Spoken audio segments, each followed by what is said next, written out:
और आज हम तुमको कलयुग की एक ऐसी शक्ति बताने जा रहे हैं कि आपके दिमाग की नसें खुल जाएंगी।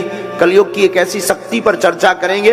अगर कोई चाहता हो कि हमें कोई हरा ना पाए, घर में, परिवार में, द्वार में, संसार में, समाज में, पॉलिटिक्स में, काम में, धाम में, तो आज की कथा सुन लेना, तुम्हें जिंदगी में कभी हार का मुंह नहीं देखना पड़ेगा।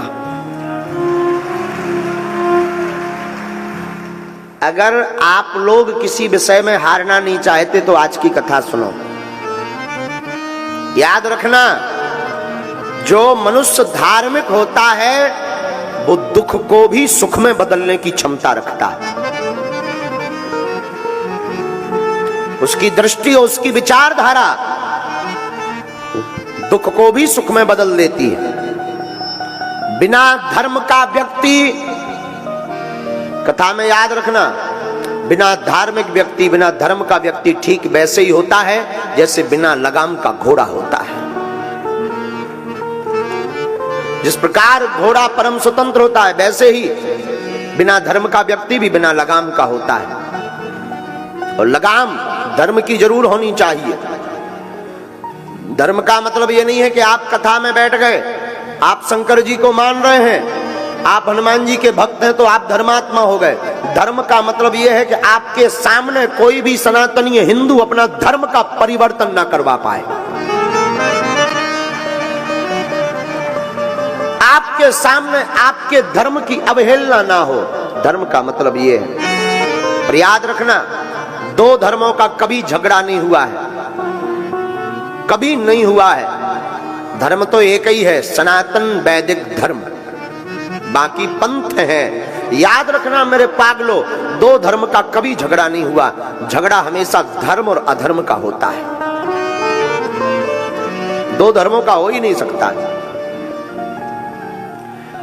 लाइट में केवल करंट में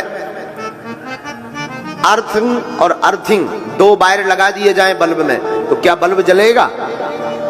जवाब दीजिए, बोलिए, क्या करना पड़ेगा? अर्थ के साथ फेस देना पड़ेगा। हाँ जी अन्ना जी, न्यूट्रल के साथ में हाँ जी अन्ना जी, तभी जलेगा ना। वैसे ही दो धर्म की कभी लड़ाई नहीं होती, लड़ाई हमेशा धर्म और अधर्म की होती है। तो आज हम आपको जो सूत्र देने वाले हैं, तुम अपने कर्म से मत भटको।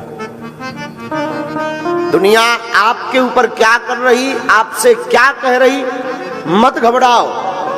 एक महात्मा नदी में स्नान कर रहे थे। स्नान करते करते वो देखते हैं कि एक बिच्छू बहता हुआ चला जा रहा। महात्मा को लगा कि हमें बचाना चाहिए वरना ये मर जाएगा। महात्मा ने अपना हाथ लगाया, बहते हुए बिच्छू को हाथ पर रखा और फेंकने की तैयारी की तो उसने डंक मार दिया, काट दिया। महात्मा के हाथ से बिच्छू गिर गया। महात्मा ने हाथ फटकारा, फिर वो बिच्छू भागने लगा, बहने लगा। महात्मा ने फिर हाथ लगाया और हाथ पर रखा। वो बिच्छू ने फिर काट दिया, वो फिर गिर गया। महात्मा ने फिर हाथ फटकारा। विदिन 50 बार बिच्छू ने काटा। हाथ नीला पड़ गया, जहर चढ़ गया, हाथ में सुन्नपन आने लगा। नदी के किनारे हमारे तुम्हारे जैसा कोई एक सज्जन खड़े हुए थे। उन्होंने कहा, ए बाबा, पागल हो क्या तुम? तुम्हारी बुद्धि सठिया गई? वो काट रहा तो तुम उसे ही बचाने का प्रयास कर रहे हैं, ऐसे को मरने दो। क्या जरूरत है उसको बचाने की? जो काट रहा हो, जिसके साथ तुम अच्छा कर रहे हैं, वो बुरा कर रहा है, तो क्या आवश्यकता है उसको बचाने की? क्या जरूरत है उसको हाथ पर रखने की? क्या आवश्यकता है? महात्मा ने मुस्कुराकर कहा कि श्रीमान, बात तो तुमने बहुत अच्छी बोली पर यह सोच बहुत छोटी है। श्रीमान, याद रखो, जब वो बिच्छू अपनी प्रवृत्ति नहीं छोड़ सकता, बिच्छू जब काटना नहीं छोड़ सकता, तो साधु बचाना कैसे छोड़ देवे? वो अपना काम कर रहा, हम अपना काम कर रहे। वो मरते मरते भी अपनी आदत नहीं छोड़ रहा और हम जीते जीते अपनी आदत छोड़ दें।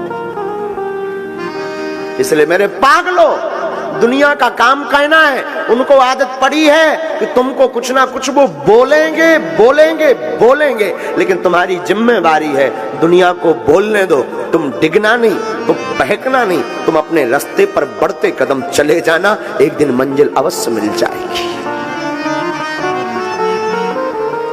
चाहे वो मंजिल परमात्मा को पाने की हो, या वो मंजिल आपकी जिंदगी की हो, या कोई पद पाने की मंजिल हो, या प्रतिष्ठा पाने की मंजिल हो, या भगवान को पाने की मंजिल हो, लोगों को कहने देना, लोग कहते रहेंगे, तुम बढ़ते जाना और एक दिन मंजिल पा जाओगे मेरे पागलों।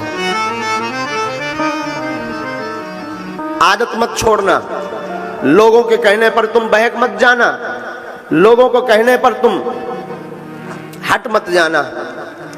याद रखना, अहिंसा धर्म है, अहिंसा ना करो, बहुत अच्छा है, लेकिन धर्म पर कोई घात करे और चुप बैठो तो ये भी पाप है। धर्म पर कोई घात करे तब बोल देना चाहिए, ये भी धर्म है। वो सूत्र जिसके लिए तुम बैठे हो, उस सूत्र का नाम है एकता। क्या नाम है? जोर से बोलो ना, पीछे वाले। त्रेतायाम मंत्रम शक्तिश्च ज्ञान शक्ति कृते युगे, द्वापरे युद्ध शक्तिश्च संघे शक्ति कलियुगे। त्रेता युग में मंत्र की शक्ति थी, सतयुग में ज्ञान की शक्ति थी। जो त्रेता में मंत्र जानता था वो बलवान था, सतयुग में जिसको ज्ञान था वह बलवान था। पर द्वापरे युद्ध शक्तिश्च, द्वापर